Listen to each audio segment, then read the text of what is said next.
What you are witnessing is not a courtroom dispute, not a procedural disagreement, and not a moment of heated advocacy spiraling out of control. What unfolded inside that federal courtroom in the opening days of January 2026 represents an unprecedented institutional rupture, a public collapse of courtroom order so severe that the justice system itself was forced to physically intervene to prevent what a sitting federal judge described as an ongoing assault on the integrity of the proceedings, because on the direct and unambiguous orders of Judge Marcus Caldwell, a 23-year veteran of the federal bench, United States Marshals moved into active formation inside a live trial, seizing documents from counsel tables, blocking exits, locking down communications, and freezing one of the most consequential white-collar prosecutions of the decade into total paralysis, not after warnings, not after recess, not after final appeals, but immediately, decisively, and with visible force. A moment that legal historians will mark as the instant when judicial restraint gave way to judicial survival. This was not a symbolic gesture. It was not judicial theater. It was what one senior court official privately described as the legal system activating its immune response, because the defense team, according to evidence now flooding into public view, did not merely cross ethical boundaries, they allegedly obliterated them.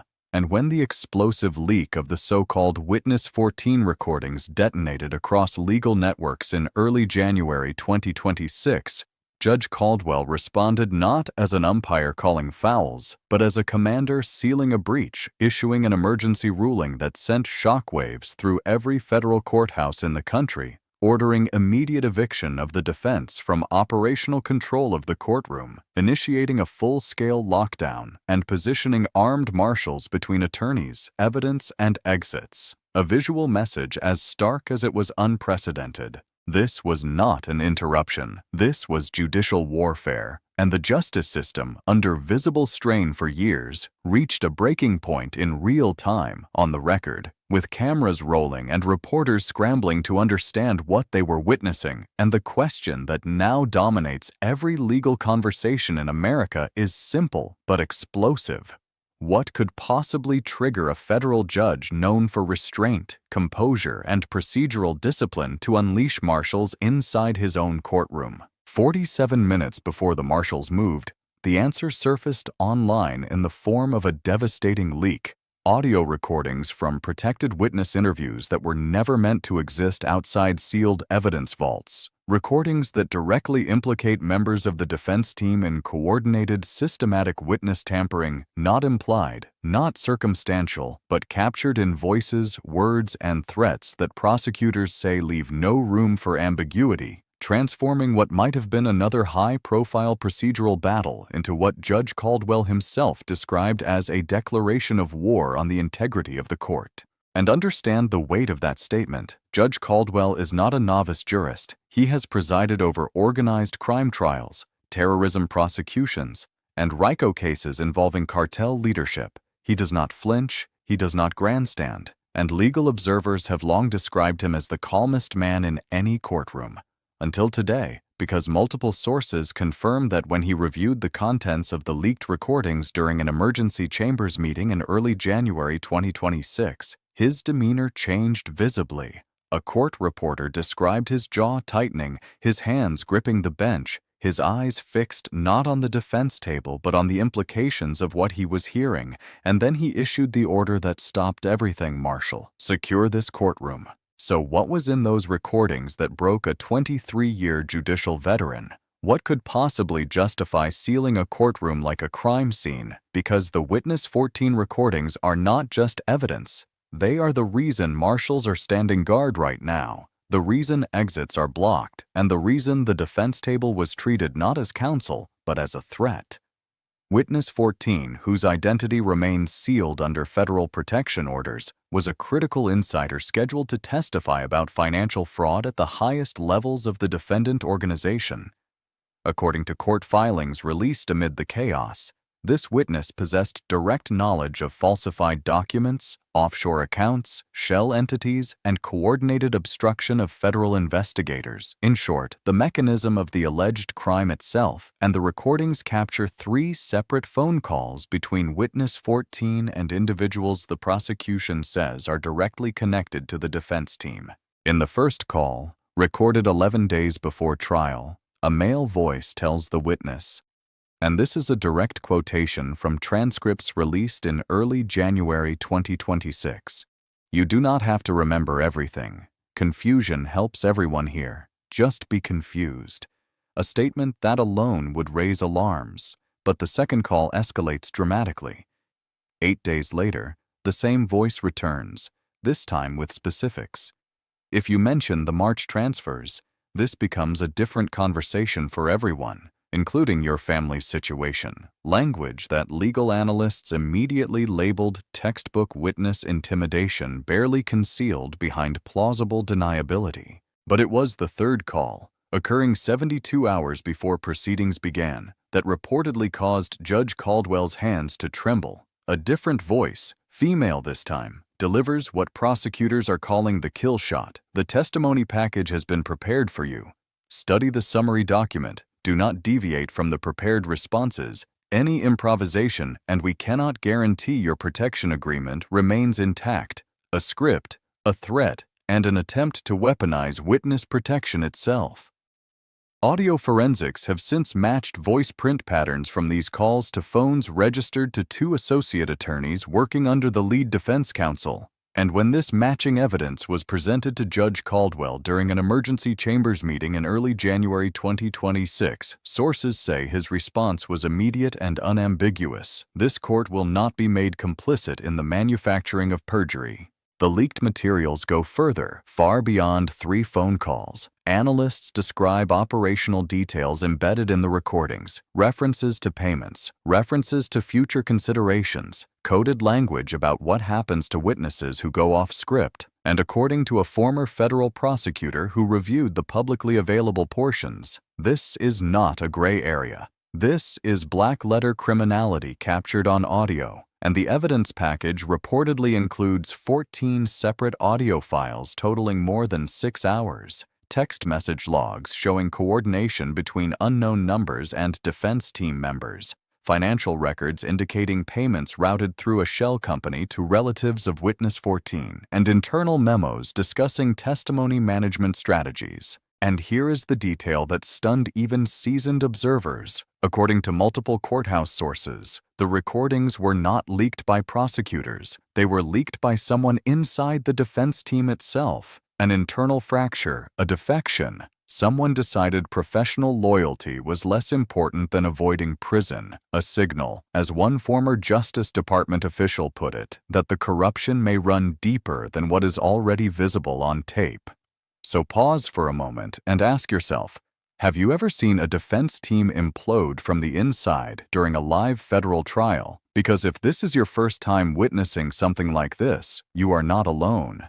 Legal scholars say moments like this occur perhaps once in a generation, if that, and this one is unfolding at maximum velocity. Now, to understand how we reached this point, you need to understand the trial itself. A case legal observers had already labeled the most consequential white-collar prosecution of the decade, beginning 17 months earlier with the indictment of corporate executives accused of orchestrating a multi-billion-dollar fraud scheme that devastated pension funds, wiped out retirement savings, and allegedly involved bribery of regulatory officials. From the outset, tensions ran extraordinarily high.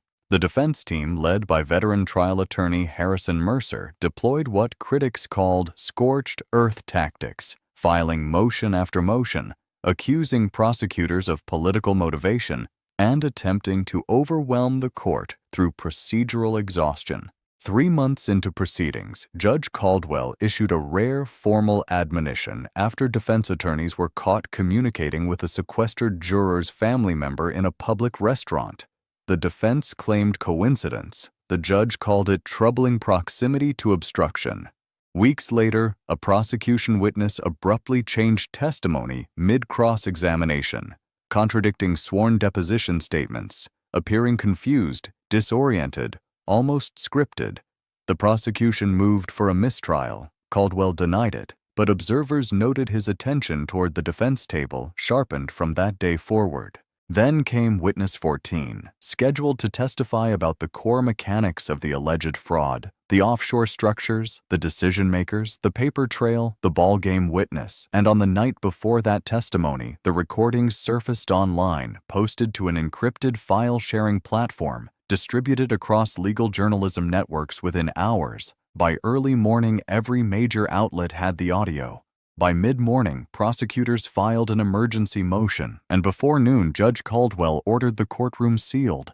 When he emerged from chambers, Judge Caldwell did not take his seat or shuffle papers as if this were another routine procedural moment. Instead, he remained standing, shoulders squared, eyes locked directly on the defense table, and delivered a statement that cut through the room with unmistakable finality, declaring that this court has tolerated aggressive advocacy, but it will not tolerate criminality, a line that instantly reframed the proceeding from a contested trial into a judicial emergency, and with those words he issued the order that altered the trajectory of the case and the atmosphere of the courtroom itself, because this was the precise moment when everything changed, the moment when process gave way to enforcement and restraint yielded to control. The marshals moved without hesitation, 4 of them stepping forward in near-perfect unison, a choreography that spoke to preparation rather than impulse, 2 advancing toward the defense table to secure documents and restrict movement, 1 positioning himself firmly at the main exit to prevent any departure, and another placing himself beside the court reporter to preserve the integrity of the official record.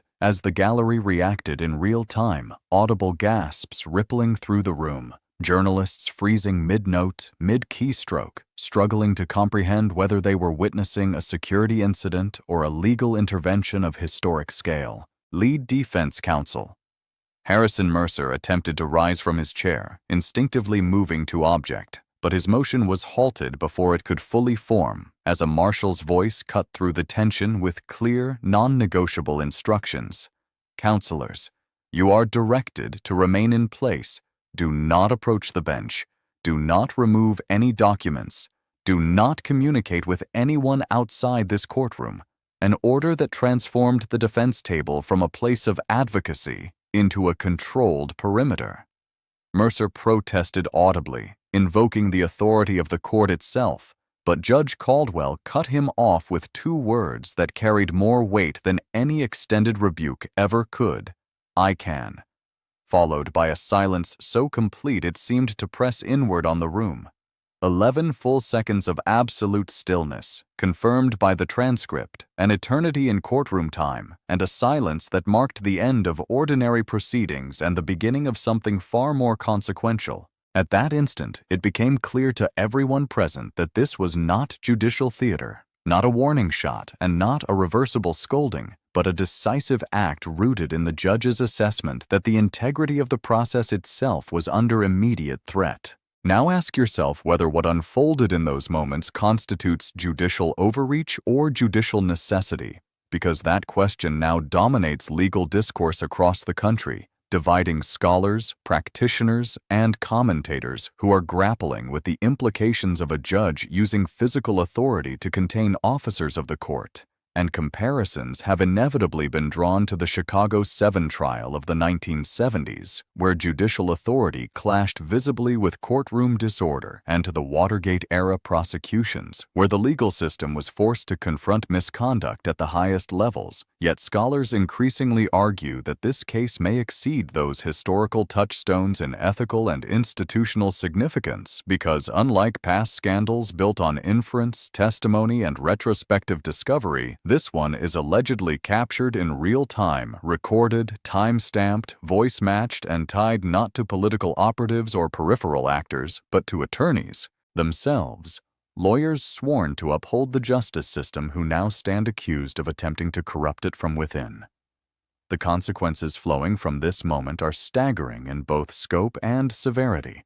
As the defense team faces potential criminal exposure for obstruction of justice, witness tampering, subornation of perjury, and conspiracy, charges that together carry the possibility of sentences exceeding 15 years, while the defendant confronts a legal paradox rarely seen: the burden of demonstrating ignorance of his own lawyer's alleged misconduct, even as his right to effective counsel is thrown into question, and the law firm itself stares down the prospect of disbarment proceedings, catastrophic malpractice liability, reputational collapse, and the unraveling of every pending case in which its attorneys played a role, each now subject to review, challenge, and potential reversal.